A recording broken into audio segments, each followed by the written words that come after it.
အားလုံးမင်္ဂလာပါအခု tarot reading လေးအသစ်လေးထပ်လုပ်ပေးမလို့ပေါ့နော်အဲ့ဒါလေးမလုပ်ခင်ဒီ tarot လာမေးတဲ့သူတွေမသိသေးတဲ့သူတွေများနေတဲ့ဟာနဲ့ပတ်သက်ပြီးအရင်ဆုံးရှင်းပြခြင်းနဲ့ပြောတာကိုအစအဆုံးနားထောင်ပြီးမှဗီဒီယိုဖိုင်ကိုကြည့်ပေးပါပေါ့နော်အရင်ဆုံး tarot မေးမယ်ဆိုလို့ရှိရင်ဆရာမရဲ့ package တွေက9မျိုးရှိတယ်ပေါ့နော်ဟိုကမေးချင်တယ်ဒီကမေးချင်တယ် collective reading သိချင်တယ်အဲ့လိုမျိုးမရှိဘူး collective reading ဆိုတာကလေတကယ်တော့ Facebook ပေါ်မှာတယောက်ချင်းနေစီလာပြီးတော့မမေးနိုင်တဲ့သူအများစုအတွက်ကို entertainment အနေနဲ့ general အဖြေလေးရသွားအောင်ရှေ့ဆက်တဲ့မဆက်တဲ့ဒီလူကိုယုံတဲ့မယုံတဲ့ဘာဖြစ်နိုင်လဲမဖြစ်နိုင်လဲဆိုတာမျိုး general အနေနဲ့ collectively အားလုံးကိုခြုံငုံပြီးတော့ဟောပေးလိုက်တာဖြစ်တယ်အဲ့တော့ collective reading လာကြည့်ချင်တယ်ဆိုလို့ရှိရင်ကြတော့ကိုကတီးသက်လာမေးပါလေတီးသက်လာမေးမယ်ဆိုရင်ကိုအကြောင်းတစ်ဖက်သူအကြောင်းကြားထဲမှာအဲ့လိုမေးလို့ရတယ် collective reading ဆိုတာက package တွေထဲမှာမပါဘူးပေါ့နော်အဲ့တော့ package 1ကကြတော့ yes or no မေးခွန်းဖြစ်တယ်yes or no မေးခွန်းတစ်ခုကို9000 3ခုဆိုလို့ရှိရင်1000ကျပ်ကြတယ်ပေါ့နော်အဲ့ဒါက yes or no ပဲဟောမှာဖြစ်တယ်yes or no မေးခွန်းဖြစ်တဲ့အတွက်ဒီဟာဖြစ်မလားမဖြစ်ဘူးလားအောင်မလားမအောင်လားပြန်လာမလားမလာဘူးလားအဲ့လိုမျိုး yes or no မေးခွန်းတွေကိုပဲမေးရမှာဖြစ်တယ်ဒါ package 2ကကြတော့အခြေရေးအိမ်တော်ရေးเนาะအခြေရေးသိကျင်တယ်အိမ်တော်ရေးသိကျင်တယ်လို့မေးလို့မရပါဘူးအခြေရေးအိမ်တော်ရေးဆိုတာဒီမေးခွန်းမဟုတ်ဘူးမေးခွန်းဟုတ်မှအဖြေဟုတ်တဲ့ဟာထွက်မှာဖြစ်တယ်အဲ့တော့အခြေရေးဆိုလို့ရှိရင်လည်းကျမနာမည်ကဘသူကျွန်တော်နာမည်ကဘသူဘာနေသားမွေးနေ့တက်ကလေးမတောင်းဘူးเนาะအမြဲတမ်းနေသားနေနံလို့ရေးထားရတာနဲ့ဘာနေဒီခုနေ့တက်ကလေးတွေလာပြောနေတယ်အဲ့ဒါတွေလုံးဝမလိုပါဘူးကျွန်တော်ကျမနာမည်အရင်ပေးဖို့လိုတယ်နာမည်အရင်ကိုဗမာလိုမရေးပေးရင်အတန်ထွက်တွေမှားနိုင်တာဖြစ်တဲ့အတွက်လူတွေမှားပြီးအဖြေတွေမှားထွက်နိုင်တယ်ဗမာနာမည်ကိုဗမာလိုပြီးတက်တက်ရေးပေးပါနေနံလိုတယ်အခြေရေးအိမ်တော်ကြီးဖြစ်တဲ့အတွက်တစ်ဖက်သူရဲ့နာမည်လိုတယ်တစ်ဖက်သူရဲ့နေနံလိုတယ်เนาะတပ်ပါတီအကြောင်းမေးမဲ့ဟာဆိုလို့ရှိရင်တပ်ပါတီရဲ့နာမည်ကတော့သိမှာပဲတပ်ပါတီနာမည်သိရမယ်တကယ်လို့တပ်ပါတီရဲ့နေနံသိရင်ပိုကောင်းတယ်နေနံမသိဘူးနာမည်လည်းတေချာမသိဘူးဆိုရင်တော့ဓာတ်ပုံသိဖို့လိုတယ်ပေါ့နော်အဲ့တော့သူ့ရဲ့မွေးနေ့တက်ကလေးတွေနေ့နံနေအတိအကျမလိုရင်တော့မှဓာတ်ပုံလိုတယ်အဲ့ဒါက package 2ပြီးရင် package 3 ကကြတော့အခြေရေးအိမ်တော်ရေးမဟုတ်တဲ့ဟာပဲဖြစ်ဖြစ်ဟုတ်တာပဲဖြစ်ဖြစ်အရေးကြီးတဲ့ဘဝမှာခက်ခဲကြုံနေရတဲ့ဟာကိုမေးလို့ရတယ်ဥပမာဘယ်နှလပိုင်းကြလို့ရှိရင်စာမွေးပြင်မယ်အဲ့ကိစ္စနဲ့ဒါမှမဟုတ်ပြပထွက်မယ်အဲ့ကိစ္စအဆင်ပြေပြေနဲ့သွားနိုင်မှာမလားအဲ့လိုမျိုးပေါ့နော်အခြေရေးအိမ်တော်ရေးမှာဆိုလို့ရှိရင်ဒီသူကကိုနဲ့ဒီတစ်နှစ်အတွင်းမှာပြန်ပြီးတော့ပြန်လေပေါင်းစည်းနိုင်မလားအဲ့လိုမျိုးမေးခွန်းမျိုးကိုမေးလို့ရတယ်အဲ့ဒါက1000ခွဲပေါ့နော်ဆိုတော့ package 2လည်း1000ခွဲ package 3လည်း1000ခွဲ package 4เนาะ package 4ကကြတော့9000ကျပ်ကြတယ်အဲ့ဒါကြတော့ကိုနဲ့တစ်ဖက်သူပြီးရင်အဲ့တစ်ဖက်သူနဲ့သူ့ရဲ့တပ်ပါတီကြောင့်3ပွင့်ဆိုင်ဟောတာဖြစ်တယ်အဲ့ဒီဟာဒီမေးခွန်းကလည်းတစ်ခုပဲဖြစ်ရမယ်เนาะအတိအကျသိချင်တဲ့မေးခွန်းကိုမေးရမယ်အချိန်ကာလတစ်ခုထည့်မေးရမယ်အဲ့ဒါကြတော့ကိုနဲ့တစ်ဖက်သူနဲ့ဇုံတွဲစာရဲ့တစ်ဖက်သူနဲ့သူ့ရဲ့တပ်ပါတီဇုံတွဲစာရဲ့ကိုtarot ဒီ spread တွေမှာ oracle တွေ lenormand တွေအများကြီးနဲ့သိချင်တဲ့အမေးခွန်းနဲ့ပတ်သက်ပြီးတော့စုံစုံလင်လင်ကြည့်ပေးတာဖြစ်တယ်ဒါပေမဲ့မေးခွန်းကတော့တစ်ခုပဲဖြစ်ရမယ်ပေါ့နော်အဲ့ဒီ package 4မျိုးပေါ့ဆိုမှားပြီးတော့5မျိုးလို့ပြောလိုက်တယ်အဲ့ဒီဟာကိုပဲဒီ package ဒီ page မှာမေးလို့ရပါတယ်အဲ့တော့အခုလုပ်ပေးမှာကြတော့ pick up ပိုင်း reading ပေါ့နော်ဒီကတော့ပိုင်းအများကြီးမလုပ်ထားဘူးပိုင်း1နဲ့ပိုင်း2เนาะဒီ island time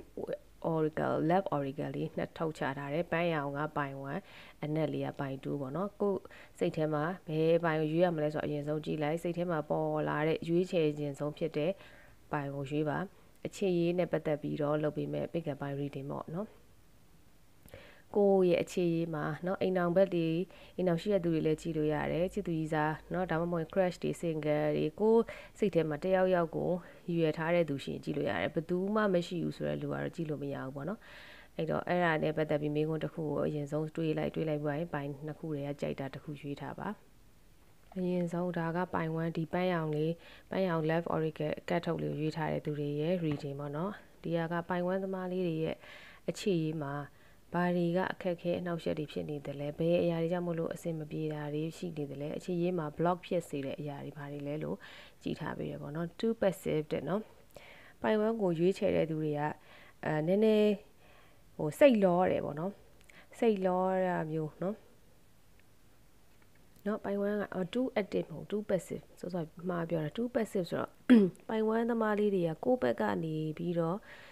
မတစ်ဖက်သူကိုစိတ်ဝင်စားတယ်တစ်ဖက်သူကိုချစ်တယ်သဘောကျနေတယ်ဒါပေမဲ့မဖော်ပြတတ်ဘူးပေါ့နော်မဖော်ပြတတ်ဘူးtoo passive ဆိုတော့သူ့ဘက်ကကိုသဘောကျလာအောင်ပဲကိုကစောင့်မျှော်နေတဲ့ပုံစံမျိုးပေါ့နော်ကိုယ့်ဘက်ကစပြီးတော့signal တွေပေးမှသာတစ်ဖက်သူကကိုစိတ်ဝင်စားနေတယ်ဆိုတော့သိမှာပေါ့နော်အဲဒါကြောင့်မလို့ the take initiative to meet someone and to keep the passion ignited တဲ့နော်အဲ့တော့ကိုကအချစ်စစ်ဒါမှမဟုတ်အချစ်တဲ့နော်အချစ်သူကိုချစ်ချောင်းပြခြင်းနဲ့ချစ်သူရခြင်းနဲ့ဆိုလို့ရှိရင်အစပြုတဲ့နေရာမှာပြုရမယ်ပေါ့နော်အတီးအရှက်သိခါမဲ့အဲ့လိုမျိုးတော့လည်းမဟုတ်ဘူးပေါ့လေကိုဘက်ကနေပြီးတော့ဟိုမှာထားပါတော့အခန်းထဲကနေမထွက်ဘဲနဲ့အလုပ်ကနေမထွက်အိမ်ကနေမထွက်ဘဲနဲ့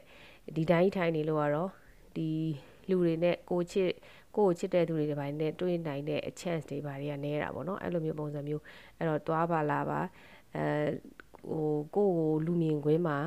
လူတွေမြင်အောင်လို့လုပ်ပြဖို့တွေတော့လိုတယ်လို့ပြောထားတယ်เนาะ passive ဆိုတော့တစ်ဖက်ကတော့အိမ်ထဲထိတော့ရောက်လာမှာမဟုတ်ဘူးပေါ့เนาะအဲ့ဒါ passive ဖြစ်လွန်းတယ်တဲ့အဲ့ဒါကြောင့်မို့လဲကိုယ့်ရဲ့အခြေရေးကအုံဘုံပုံစံမျိုးတွေဖြစ်နေတတ်တယ်ပေါ့เนาะကြည့်ရတာပိုင်ဝမ်းသမားလေးတွေက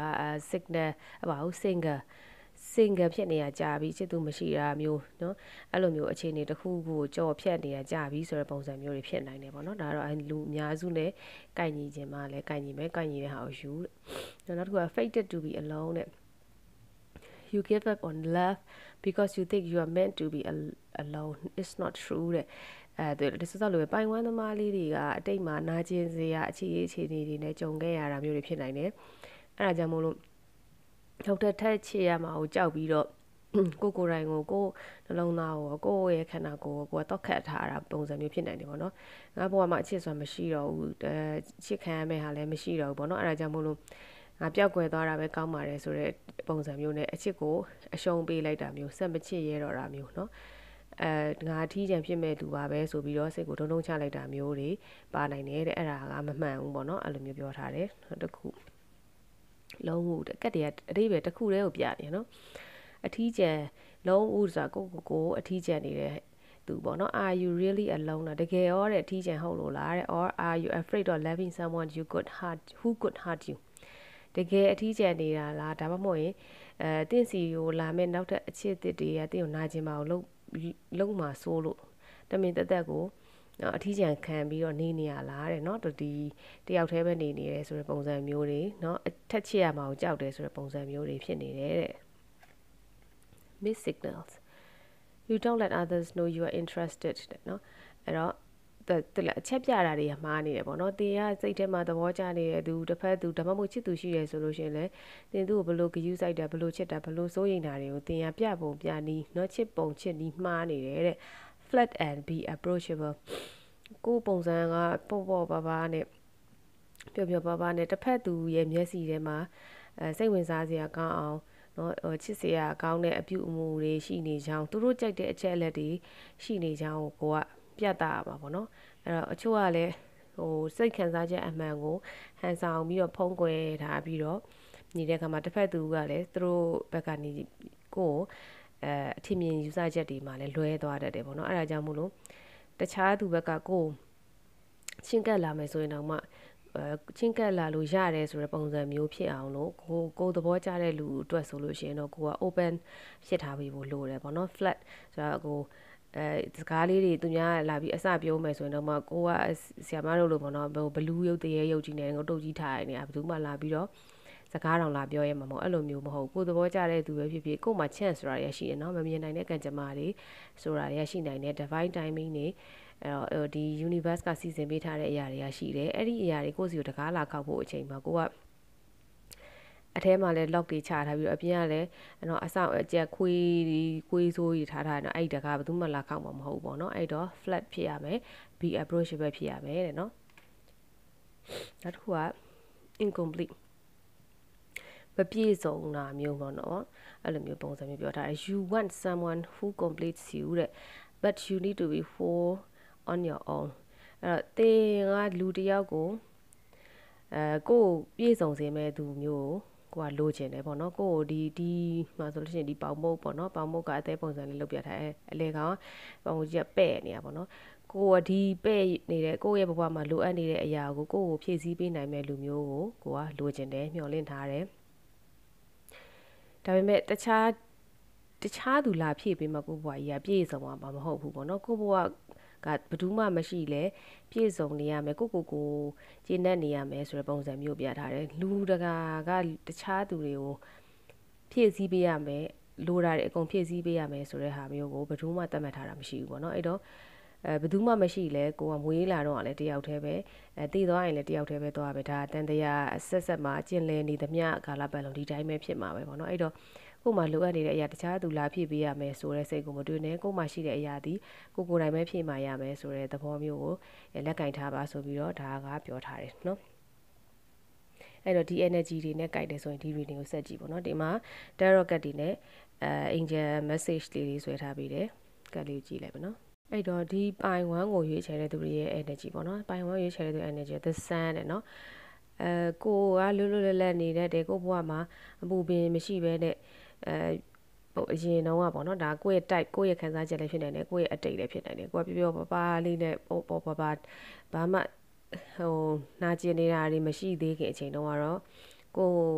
အတွက်ကအဆအရာနှွေးထွေးနေတယ်ပြည့်စုံနေတယ်ပျော်စရာကောင်းနေတယ်ဆိုတဲ့ပုံစံမျိုးလေးရှိတယ်ပေါ့နော်ကိုကလည်းလူတွေကိုနှွေးထွေးမှုပေးတတ်တယ်ချစ်ပေးတတ်တယ်စိတ်ချမ်းသာအောင်လုပ်ပေးတတ်တယ်ဆိုတဲ့ပုံစံမျိုးလေးတွေ့ရတယ်ကိုစိတ်ဝင်စားနေတဲ့သူတစ်ဖက်သူเนาะတစ်ဖက်သူက Ace of Cups တစ်ဖက်သူကလည်းသူ့ဘက်မှာစိတ်ဝင်စားနေတာလေးတော့ရှိတယ်ပေါ့နော်ကိုနဲ့အစတစ်ခုပြုချင်တာမျိုးဒါမှမဟုတ်လို့ရှင်ကိုယ့်ဘောမှာအ ਨੇ ဆုံးတော့စိတ်ဝင်စားမှုတစ်ခုတော့ရှိတယ်မလို့ကောင်းမလဲအရင်လေးနက်ကြီးမဖြစ်လာသေးရင်တောင်မှပဲကိုယ့်လိုမျိုးပဲသူ့စိတ်ထဲမှာတွေးနေတာမျိုးလေးရှိတယ်ပေါ့နော်ဒီမှာဆိုရင်ဒါလက်ကလေးကန်းနေတာမျိုးနဲ့လည်းတူတယ်เนาะကိုယ့်ကို तू ကလက်ကန်းချင်တာမျိုးတော့ရှိတယ်ကိုကကိုစိတ်နဲ့ပြတဲ့ပုံမှာမူတည်ပြီး तू ကရှေ့ဆက်တိုးရမလားနောက်ဆုတ်ရမလားဆိုတာကိုတော့ရွေးချယ်ရမှာပေါ့နော်ယောက်ျားရဲ့ energy the moon เนาะအတွေးတွေများနေတယ်တဲ့เนาะအတွေးများနေတယ်ဆိုတာကနှစ်ယောက်လုံးကလည်းဖြစ်နိုင်တယ်ဒါမှမဟုတ်တစ်ဖက်ကလည်းဖြစ်နိုင်တယ်ငါဒီတိုင်းလေးပဲနေရင်ကောင်းမယ်နဲ့တူတယ်ငါရဲ့ဒီ the sun energy လေးပြတ်သွားအောင်ပဲပေါ့နော်ကိုဖက်ကိုအချင်းကြီးကအရင်ကအချင်းနေတစ်ခုကနေပြီးတော့ပြန်ပြီးတော့ heal လောက်လာတာမှပြင်မကြသေးဘူးနောက်အစ်စ်အချစ်တဲ့နဲ့တွေ့တဲ့အခါမှာဒီစိတ်ဝင်စားတဲ့သူကိုဒါငါအချက်တွေပြလိုက်လို့ငါနဲ့ချစ်သူဖြစ်သွားရင်အရင်တစ်ခေါက်လိုပဲနာကျင်ရမှာလားမသိဘူးဆိုတဲ့ပုံစံမျိုးနဲ့အတွေးတွေများနေတယ်ခံစားချက်တွေများနေတယ်စိတ်ကထိခိုက်ခံစားလွယ်နေရပေါ့နော်အရန်ကို sensitive ဖြစ်နေရဆိုတဲ့ပုံစံမျိုးလေးတွေ့ရတယ်အဲ့ဒါကြောင့်မလို့ကိုပဲအထီးကျန်နေတယ်နော်မှောင်ထဲမှာပဲထိုင်နေတယ်ငိုနေတယ်အထီးကျန်နေနာကျင်နေတယ်အဲ့လိုပုံစံမျိုးတွေတွေ့ရတယ်ဒီ the sun energy ပြတ်သွားမှာကိုကစိုးရိမ်နေတာပေါ့နော်တစ်ဖက်သူကကိုယ့်စီကိုလာမယ်ဆိုရင်တောင်မှကိုကလက်မခံရဘူးဆိုတဲ့ပုံစံမျိုးတွေဖြစ်နေတယ်တဲ့နော်ဒီလက်ရှိမှာဆိုရင်2 ဆိုတော့ဘာလို့အမှန်မသိဘူးပေါ့နော်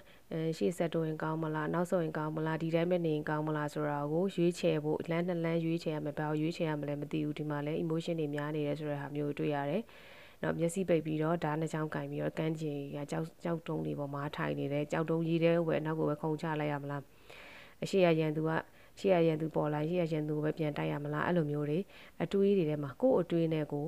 လုံးလဲချလဲလိုက်နေတယ်တဲ့နော်အဲ့လိုပြထားတယ်အဲ့တော့3လအတွင်းမှာကိုစဉ်းစားထားတဲ့သူနဲ့ကိုနဲ့ဘာဆက်ဖြစ်မလဲဆိုတော့ the hierophant နဲ့နော် the hierophant ဆိုအခြေအနေတစ်ခုတော့တိုးတက်လာဖို့ရှိတယ်နော်နှစ်ယောက်ကြားထဲမှာစကားတွေပြောပြလာတာမျိုးသူနဲ့ကိုနဲ့လူတွေများတဲ့နေရာပေါ့နော်ဥမာစာသင်ကျောင်းတို့သင်တန်းကျောင်းတို့အလုပ်ထဲတို့အဲ့လိုမျိုးနေရာမှာအပြင်မှာပို့စုံတွေ့ပြလာတာမျိုးတွေရှိလာနိုင်တယ်တဲ့နော်အဲ့တော့ရင်းနှီးကျွမ်းဝင်လာတာမျိုးတစ်ဆင့်တက်လာတာပေါ့နော်ပို့ပြီးတော့junior ရတာမျိုး commitment တစ်ခုရတာမျိုးတွေရှိနိုင်တယ်တဲ့ဘာသာရေးတို့ပွဲလန်းဆိုဘာသာရေးနဲ့ဆက်နေတဲ့ဟာမျိုးတွေဖြစ်နိုင်တယ်လို့သူနဲ့ကိုနဲ့ကတင်နန်းတစ်ခုမှာဖြစ်စီသူကကိုယ့်ရဲ့ဆရာဒါမှမဟုတ်ကိုကသူ့ရဲ့ဆရာပေါ့နော်အလုပ်ရှင်အဲ့လိုမျိုးပုံစံမျိုးနဲ့အပြင်မှာတွေ့ရတာမျိုးတွေ့လာဖြစ်တာမျိုးเนาะပို့ပြီးတော့တစ်စစ်တိုးတက်ကောင်းမွန်လာတာမျိုးလေးတွေရှိလာနိုင်တယ်လို့ပြထားတယ်ဒါကတော့3လအတွင်းမှာတစ်ဖက်သူနဲ့ကိုယ်နဲ့ကြားထဲမှာတိုးတက်မှုလေးပြောထားတယ်အဲ့တော့တင့်ရဲ့တိုးတက်မှုအတွက်ကိုဘာတွေဆောင်ရွက်ရှောက်ရန်ဆိုတော့ universe ကဘာတွေအကြံဉာဏ်ပေးခြင်းလဲပေါ့နော် solitude တဲ့အဲ့တော့ ကိုတည်ငြိမ်အောင်လုပ်ပါပေါ့နော် solitude ဆို be in silence peace private ကိုစိတ်ငြိမ်တာတဲ့စိတ်ငြိမ်ပေါ့နော်စိတ်ငြိမ်ပြီးလို့ရှင်ကိုဟိုငြိမ်ငြိမ်လေးနေပြီးတော့ထိုင်ပြီးတော့အတွေးတွေများပြီးပူလောင်နေမဲ့စားငြိမ်ငြိမ်ချမ်းချမ်းလေးနေပါဆိုတဲ့ပုံစံမျိုးဒီမှာဆိုရင်ဒါလေးကဟိုရေခံလေးကိုကြည့်နေတဲ့ပုံစံမျိုးလေးနဲ့တူတယ်ပေါ့နော်ဒီကမော်လေးကအေးအေးချမ်းချမ်းလေးနဲ့သူ့မျက်နှာလေးကိုကြည့်ရတာအေးချမ်းနေပြီးနောက်မှာလည်းငှက်လေးတွေသူ့ပေါ်မှာနားနေတယ်ပေါ့နော်အဲ့လိုမျိုးအေးအေးချမ်းချမ်းပဲနေပါဟိုအတိတ်ကိုလည်းတိတ်မတွေးနဲ့ပြစ္ဆုတ်ပံမှာဘာတွေဖြစ်လာမှာအနာဂတ်မှာဘာတွေဖြစ်လာမှာလဲဆိုတော့လည်းမတွေးနဲ့အတိတ်မှာလည်းနေမုံမနေနဲ့ပြစ္ဆုတ်ပံမှာပဲကိုအေးချမ်းအောင်နေပါဆိုတဲ့ပုံစံမျိုးကိုပြောထားတယ်အဲ့ဒါက first slide နော်the beginning a new cycle เนาะဒီမှ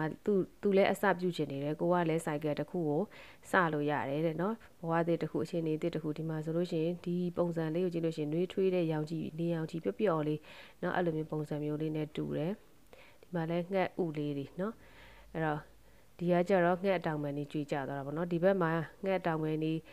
ေအမွှေးတွေကြွေကြသွားပြီးပဲဒီဘက်မှာငှက်ဥလေးတွေနဲ့ငှက်လေးတွေအသစ်ပြန်စတင်လာတာမျိုးเนาะစိုက်ကယ်တစ်ခုအသစ်ပြန်စလိမ့်မယ်စတင်ပြီးစလို့ရတယ်ဆိုတဲ့ပုံစံမျိုးကိုပြောထားတယ်ဒီမှာဆိုလဲနှင်းနေဖုံးနေတဲ့တစ်ပင်လေးတပြားနေအောင်ကြီးလေးကထွက်လာပြီပေါ့နော်အဲ့လိုမျိုးလေးပြောထားတယ်နောက်တစ်ခု answering the call တဲ့เนาะ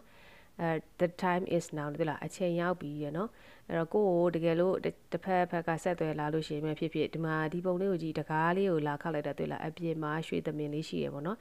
အဲ့တကားကိုလာခောက်တယ်ဆိုလို့ရှိရင်ကိုကတကားကိုဖွင့်ပေးလို့ရတယ်ဖွင့်ပေးဖို့အတွက်ကိုအချိန်တန်ပြီး divine time ရောက်ပြီဆိုပြီးတော့ universe ကအကြံဉာဏ်ပေးထားတယ်ဒါကတော့ပိုင်1လေးအတွက် reading လေးဖြစ်ပါတယ်ဒါကကြတော့ဒီ island time ဒီအမဲရောင်oracle ကတ်ထုတ်လေးကိုရွေးထားတဲ့ပိုင်တူးလေးတွေရဲ့ reading ဖြစ်တယ်ပေါ့နော်အရင်ဆုံးပိုင်တူးသမားလေးတွေနဲ့တစ်ဖက်သူเนาะအခြေရေးချစ်သူအိမ်အောင်ဘက်ဒါမှမဟုတ်ကို crush နေတဲ့သူเนาะလုံးဝပြူဝစင်ငယ်တွေတော့မဟုတ်ဘူးပေါ့နော်အဲ့ဒီအချစ်နဲ့တခုခုထိတွေ့ထားမှုတဲ့သူတွေကဒီတစ်ဖက်သူနဲ့ကိုယ်နဲ့ကြားထဲမှာဘာကြောင့်ကိုယ့်ရဲ့အခြေရေးတွေကဘာတွေပိတ်ဆို့နေတာလဲဆိုတာကိုဒီ energy check ကကျန်တဲ့အရင်ကြည့်ထားပေးတယ်ဒါတွေကိုအရင်ကြည့်ရအောင်เนาะ holding on နဲ့ဒီမှာတောင်ကြောက်ဆောင်နေမှာဘယ်ကြားလေးထဲမှာခက်ခဲတောင်နေတက်နေတာပေါ့နော် you must release all doubts in order to have fresh start with someone new တဲ့အဲ့တော့သင်ကနော်အသစ်တယောက်နဲ့စတင်ဖို့အတွက်စတင်တွေးဆုံဖို့အတွက်စတင်ခရီးဆက်ဖို့အတွက်ဆိုလို့ရှိရင်တဲ့သင်ရဲ့အယူအဆတွေအတိတ်မှာတော့အရာတွေကိုသင်စွန့်လွတ်ပစ်ခဲ့ဖို့လိုတယ်တဲ့နော်ခက်ခဲနဲ့ကြောက်တောင်နေကြတယ်မှာခရီးချမ်းကြီးထွက်မယ်ဆိုလို့ရှိရင်ပေါ်ပါဖြစ်မှာသွားလို့ရမယ်ပေါ့နော်အဲ့တော့အဲ့ဒီကြောက်တောင်တွေကိုတက်နေတဲ့အချိန်မှာကိုယ်မှခဲတွေဆွဲပြီးတော့နော်ကြောက်တုံးနေကြောက်ခဲတွေကြောက်ပွေတွေထည့်ပြီးသွားနေပေါ်လဲရောက်မှာမဟုတ်ဘူးကိုလည်းမောမယ်ပြုတ်ကြရင်လည်းဒုက္ခရောက်မယ်ပေါ့နော်အဲ့တော့လုံးဝ fresh start နဲ့စတင်ဖို့အတွက်ဆိုလို့ရှိရင်အတိတ်ကိုစုပ်ကင်ထားတာတွေလွှတ်ချပစ်ဖို့လိုတယ်တဲ့စုပ်ကင်ထားမိတဲ့သူတွေပါနိုင်တယ်ပေါ့နော်ဒီ reading လာကြည့်ရတဲ့သူတွေထဲမှာနောက်တစ်ခုက vulnerable you cannot experience true intimacy တဲ့နော်တဲ့အတွက်တကယ်ကိုပျော်စရာကောင်းတဲ့အခြေအနေတွေခိုင်မာတဲ့အခြေအနေတွေမျှော်လင့်ထားတဲ့အရာတွေကိုသင်ရရှိမှာမဟုတ်ဘူး unless you open your heart and be yourself เนาะတဲ့ရဲ့နှလုံးသားကိုဖွင့်ပြီးတော့လက်ခံမှဒီမှာဆိုရင်ဒီလူကြီးကမနဲ့နေအောင်ကြီးနွေးလေးအောက်မှာ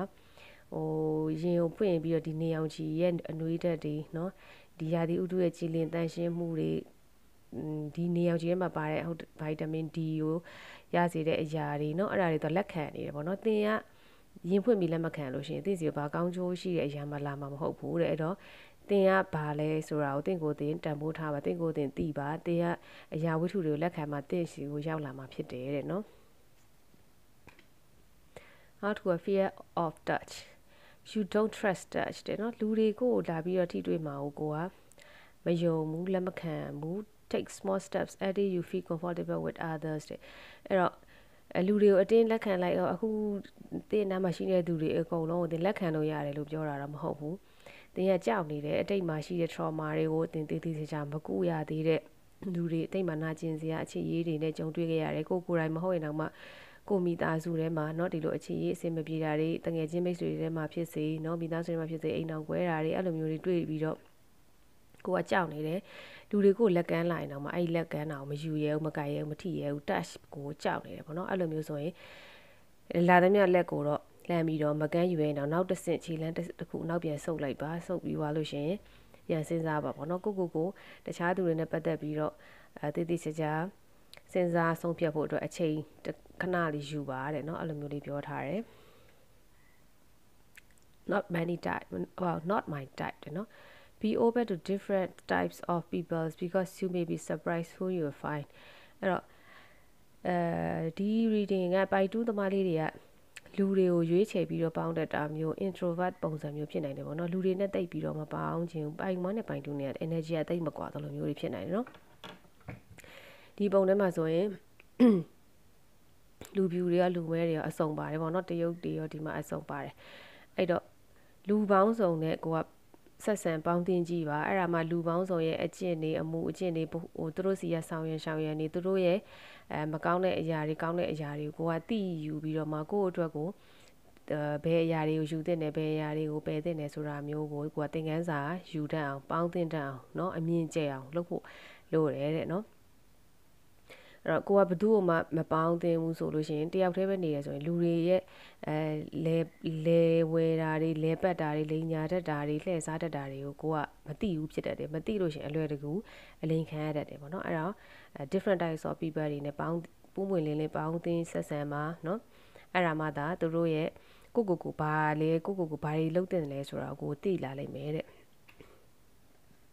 နောက်တစ်ခုကnot being you တဲ့သူကိုပြောလင်းချက်တွေတားမဲ့နေတာမျိုးပိုင်2ကပို့ပြီးတော့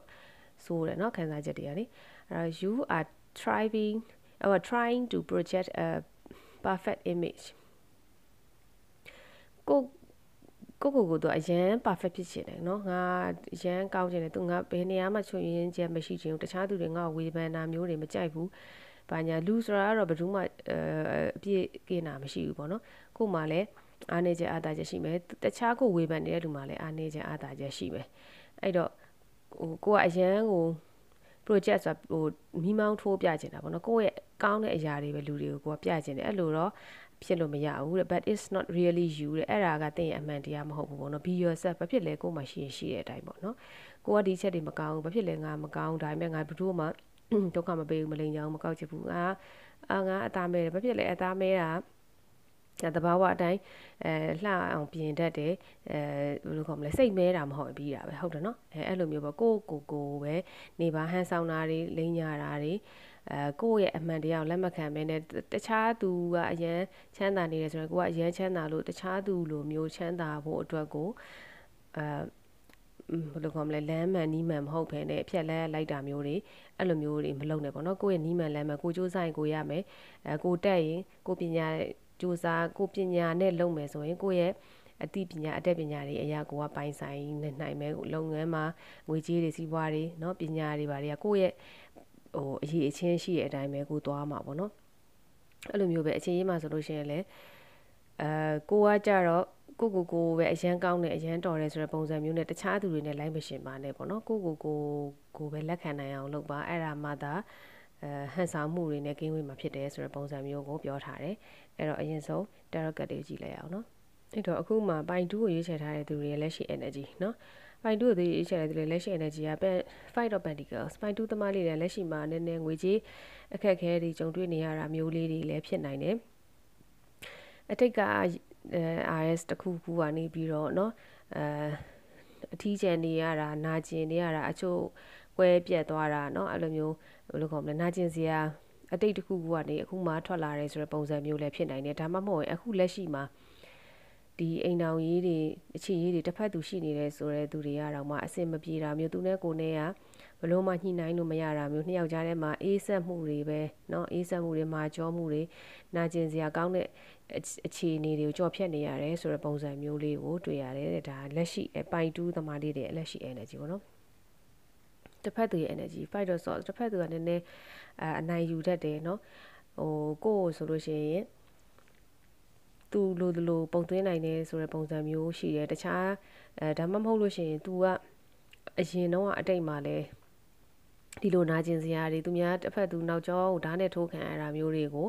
ကိုယ့်ရဲ့တစ်ဖက်သူကကြုံခဲ့ရတာမျိုးတွေရှိတယ်အဲ့ဒီအတွက်ကိုလည်း तू ကသူ့မှာဆုံးရှုံးထားတဲ့အရာတစ်ခုကို तू ပြန်မရနိုင်တဲ့အတွက် အဲ့ဒီပုံစံအတိုင်း तू ကတခြားသူတွေကိုပြန်လဲတုံ့ပြန်နေတတ်တယ်ပေါ့နော်ငါဒါကိုဆုံးရှုံးထားတယ်အဲ့ဒီအတွက်ငါဒီလူကိုဒီတခြားသူတွေကိုငါပြန်အနိုင်ယူမယ်ဘာဖြစ်လဲငါတရားရတယ်ဆိုတဲ့ပုံစံမျိုးလေးနည်းနည်းရှိတတ်တယ်ပေါ့နော်အဲ့ဒါကနှစ်ခု energy နှစ်ခုရှိအဓိကကနော်အဲ့တော့အဲ့ဒီဟာတွေကဘယ်ဟာဖြစ်မလဲဆိုတာတော့ကိုယ်နဲ့ကြိုက်တဲ့ဟာကိုယူဒါတစ်ဖက်သူရဲ့ energy ပေါ့နော်နှစ်ယောက်ကြားထဲမှာ sorry လောက်သွားနှစ်ယောက်ကြား 10 of swords နှစ်ယောက်ကြားထဲမှာအခုအခြေအနေတွေတော်တော်ဆိုးရယ်နော်ဒီမှာဓာတ်တွေကစိုက်နေတဲ့ဒီကိုယ်လုံးကိုဓာတ်တွေစိုက်နေတဲ့နာကျင်နေရတယ်အခုချိန်မှာနှစ်ယောက်သားဘာမှမလုံးနိုင်ဘူးဘာမှမဆုံးဖြတ်နိုင်ဘူးရှေ့ဆက်ဖို့လဲတော်တော်မဖြစ်နိုင်တော့ဘူးဆိုတဲ့ပုံစံမျိုးအထီကိုရက်တက်နေပြီပေါ့နော်ဇလန်းတွေပြီးဆုံးသွားပြီဆိုတဲ့အခြေအနေမျိုးအထီတောင်ပါနိုင်တယ်ဒီမှာဆိုလို့ရှိရင်သူဓာတ်တွေနဲ့စိုက်ပြီးသွေးတွေထွက်နေတယ်ဒါပေမဲ့ဒါဇလန်းတစ်ခုရဲ့အဆုံးသတ်လို့တော့ပြောလို့မရသေးဘူးအခြေရေးတစ်ခုလုံးဝသေဆုံးသွားပြီအနာဝေးတစ်ခုလုံးဝပျက်စီးသွားပြီလို့တော့ပြောလို့မရအခုချိန်မှာအဆုံးသတ်တစ်ခုနီးပါးကိုရောက်နေတယ်ဘာမှမလုပ်နိုင်သေးဘူးဒီဒဏ်ရာတွေကထွက်နေတဲ့သွေးတွေရှိတယ်လှုပ်တွေဒီသွေးတွေပိုထွက်လေအသက်သေဆုံးနိုင်နေဆိုတဲ့အခြေအနေမျိုးလိုပဲပြလို့ရတယ်ဒါလက်ရှိအခြေအနေเนาะအခြေအနေကတော်တော်မကောင်းဘူးဒါပေမဲ့သူက fresh test တခုတော့ပြန်စနိုင်တာမျိုးရှိတယ်ပေါ့နော်နှစ်ယောက်ကြားထဲမှာနည်းနည်းကြာဖို့တော့ရှိတယ်တစ်ဖက်နဲ့တစ်ဖက်ကိုပြန်လဲပြီးတော့အေဂျင့်မှုတွေပြန်စတင်လာတာမျိုးပြန်လဲပြီးတော့နားလည်မှုတွေနဲ့အခြေရေးတစ်ခုစတင်လာတာမျိုးရှိနိုင်တယ်တဲ့နော်နှစ်ယောက်လုံးကလည်းရှိကျင်တယ်ဆိုတဲ့စန္ဒမျိုးလေးရှိတယ်ပေါ့နော်ဒီကပိုင်ဝမ်းမှာလည်းဒီကက်လေးပါတယ်နော်အဲ့တော့3လအတွင်းမှာတစ်ဖက်သူနဲ့ပိုင်တူးသမားတွေရဲ့အခြေရေး 4 of cups နော်ပြောနေထားလောက်တော့အဆင်ပြေမှာမဟုတ်သေးဘူးဒါပေမဲ့အဲ့ဒါကဘာဖြစ်လို့လဲဆိုတော့ကိုယ့်ရဲ့မျောလင်းချက်နဲ့သူ့ရဲ့မျောလင်းချက်တွေက balance မညီဘူးပေါ့နော်ကိုဖြစ်စေချင်တာက100ဘိုးလိုချင်တဲ့တစ်ဖက်သူကပေးတာ30ဘိုးလောက်ပဲပေးတဲ့အခါမှာဒီမှာထိုင်ပြီးတော့စိတ်ပြက်လက်ပြက်နေเนาะဒီကိုမှာရှိတဲ့ဟာကိုတန်ဖိုးမထားတတ်တဲ့ပုံစံမျိုးเนาะဘာမှမယူချင်တာမျိုးမျောလင်းချက်တွေတဲတဲ့ရေသွန်ဖြစ်နေရတဲ့အတွက်ထိုင်ပြီးတော့ဒီမှာလာရမိုက်နေမုတ်ဆိုးထိုင်နေတဲ့ပုံစံမျိုးနဲ့စိတ်ပြက်နေစရာပုံစံမျိုးပြထားတယ်เนาะအဲ့တော့ဒီ3လအတွင်းမှာတော့ကိုနဲ့သူနဲ့ကဒီဓာတ်ဆိုင်ထားတဲ့ခြေနေကနေတော့တိုးတက်လာဖို့တော့ရှိတယ်ဒါပေမဲ့အရေးရောအဆင်ပြေတဲ့ပုံစံမျိုးတော့မဖြစ်သေးဘူးအဲ့ဒါကိုကိုယ့်ဘက်ကနေပြီးတော့အကောင်းမြင်ပြီးတော့နားလည်မှုတွေနဲ့ရှေ့ဆက်ပြီးတော့ညှိနှိုင်းပြီးတော့တစ်ဖက်သူဘက်ကအဆင်မပြေကိုယ့်ဘက်ကအလိုက်ထိုင်နေရှော့ပေးတာမျိုးကိုယ့်ဘက်ကနေပြီးတော့လည်းတစ်ဖက်သူကိုပေးတာတွေကိုလည်းတစ်ဖက်သူဘက်ကမကျေနပ်ဘူးအဆင်မပြေဘူးဆိုလို့ရှိရင်ပုံမွေလေးညှိနှိုင်းပြီးတော့ကိုကမပြတ်သားနိုင်ဘူးဆိုရင်ပုံမွေလေးနဲ့ရှေ့ဆက်ကြဖို့အတွက်ညှိနှိုင်းတဲ့နာမျိုးလေးတွေကိုပြထားတယ်အဲ့တော့ universe ကနေပြီးတော့ဒီ3လအတွင်းမှာဘာတွေလုံးတင်လဲအကြံဉာဏ်ပေးထားခိုင်းတာပေါ့နော်အဲ့မှာဆိုရင် discovering the truth အမှန်တရားကိုရှာဖွေဖို့လိုတယ်เนาะ you stand in the light of truth အမှန်တရားကိုရရှိဖို့အတွက်ကိုအလင်းရောင်ထဲမှာသင်ရောက်နေပြီတဲ့เนาะအဲ့တော့ဒီကိုလှုပ်တဲ့တိုက်တာတွေကိုလုပ်မယ်ဆိုလို့ရှိရင်တော့အခြေအနေတွေကတိတ်ပြီးတော့မစိုးနိုင်ဘူးဆိုတဲ့ပုံစံမျိုးလေးကိုစောစော Tarot နဲ့ရောဒီ Oracle နဲ့ရောပြထားတယ်เนาะ universe ကပြီးကျန်ပေးထားတယ်နောက်တစ်ခုက crossing bridge တဲ့အခုချိန်မှာတရားကိုဖြတ်နေရတဲ့ပုံစံမျိုးပေါ့နော်ဒီမှာဒီ main ကလေးလားမသိဘူးเนาะဂျပန်မလေးနဲ့တူတယ်သူကတရားလေးပေါ်နေဖြတ်သွားနေတယ်အမောင်ထဲမှာဟိုဘက်ချမ်းကိုသူသွားနေတယ်မိရင်လေးထွန်းပြီးတော့သူကဘာကိုပြလဲဆိုတော့ဒီမှာလာကြီးကထိန်ထိန်သားနေလမ်းတွေကလည်းအကုန်မြင်နေတယ်သူကမီးအောင်ထွန်းထားလိုက်သေးတယ်ပေါ့နော်အဲ့ဒါဘာကိုပြောတာလဲဆိုတော့အမှန်တရားကိုသိပြီးတော့မသိသေးဘူးပေါ့နော်လင်းနေတာကိုမီးထွန်းရှာနေတော့မယ်နော်အမှန်တရားကြီးရှိနေတာကြီးကိုအမှန်တရားမဟုတ်ဘူးဆိုပြီးတော့ကိုကခေါင်းမာပြီးတော့မရဘူးငါမမြင်အောင်မီးထွန်းပြီးသွားမှာပဲဆိုတဲ့ပုံစံမျိုးလေးကိုပြထားတယ်အဲ့တော့ဒီခရီးကိုသွားမှာလားနောက်ပြန်ဆုတ်မှာလားရေထဲပဲခုန်ချမှာလားဆိုတဲ့ဟာကကိုယ့်ပေါ်မှာမူတည်တယ်တရားပေါ်မှာကိုဖြတ်နေတဲ့အချိန်ဖြစ်နေတယ်ပေါ့နော် it is time for healing နော် connecting mending and releasing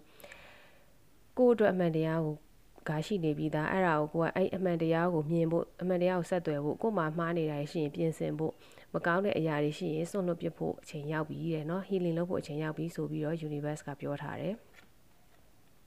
ဟုတ်တစ်ခု wondrous universe တဲ့နော်walk in beauty တဲ့ universe ကသင်ကိုပြောစရာကောင်းတဲ့အရာတွေထူးဆန်းတဲ့အရာတွေတာယာစရာကောင်းတဲ့အရာတွေကိုအမြဲတမ်းသိကျင်တတ်ချင်စူးစမ်းခြင်းတဲ့အခြေအနေတွေမျိုးတွေနဲ့အမြဲတမ်းသိအောင်ကြုံဆုံနေအောင်လို့တွေးဆုံနေအောင်လို့ universe ကပေးနေမှာပဲပေါ့နော်အဲ့တော့ walk in beauty ဘလို့အချင်းတွေပဲလာကိုကလှလှပပလေးနဲ့ရှောက်လှမ်းမှုအတွက်ကို universe ကအကြံဉာဏ်ပေးထားတယ်နော်အဲ့တော့တင့်ကိုအလင်းရောင်နေရမီးမောင်းထိုးပြနေပြီတင်ပဲလမ်းကိုရွေးမှလဲဆိုတဲ့ဟာကတင့်ရဲ့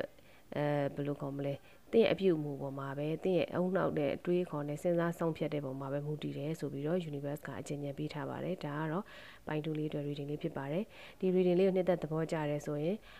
page ကိုဒါမှမဟုတ်ရင် YouTube မှာဆိုလို့ရှိရင် YouTube channel ကိုဖြစ်စေ TikTok မှာဆိုလို့ရှိရင် TikTok channel ကိုဖြစ်စေ follow လုပ်သွားပေးပါ comment လေးတွေလည်းမှန်သွားပေးဖို့အတွက်ပြောချင်ပါတယ်အားလုံးအဆင်ပြေနိုင်မယ်လို့မျှော်လင့်ပါတယ်ကျေးဇူးတင်ပါတယ်